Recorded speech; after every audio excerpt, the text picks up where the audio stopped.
Good afternoon everyone. Magbubukas tayo guys ng ating pasalubong from Pinas.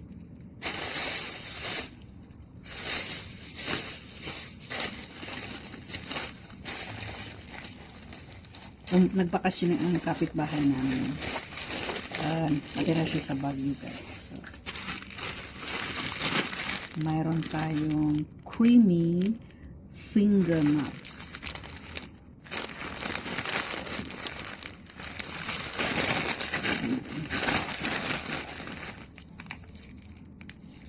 From Philippines. At mayroon pa tayong Baguio Paradise Strawberry Crinkles.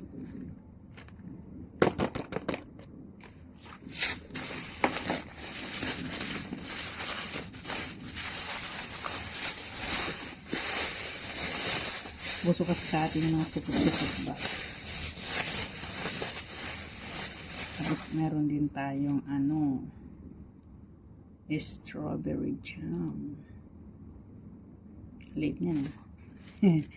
Dati ang laki-laki ng mga nito. Pero ngayon, nakaano siya sa plastic. Saka meron pa tayong mga peanut brittle guys. Meron yung peanut brittle na ganito with, I think with brown.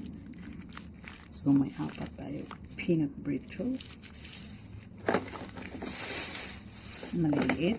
Meron din tayong tatlong malalaki na peanut brittle. Guys. Naku. Mga matatamis. Tingnan mo naman guys. Pasalubong natin para pasalubong natin from our kapitbahay, di ba? Ay ganun lang. Puro naman matatamis. Yan guys. Sorry. Yan.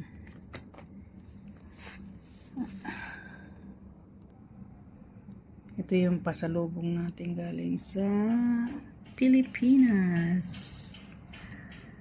Umuwi yung ating kababayan na taga Baguio at mayroon tayong mga pasalubong na product from Philippines. Ayan guys, magiging chabibi na naman tayo ngayon kasi puro matamis naman yung kanyang binili. So, sa mga gusto ng peanut brittle dyan, magbing lang kayo. At mabigbigyan ko kayo ng mga pre na peanut brittle. Maraming salamat guys. Pasalubong from Philippines.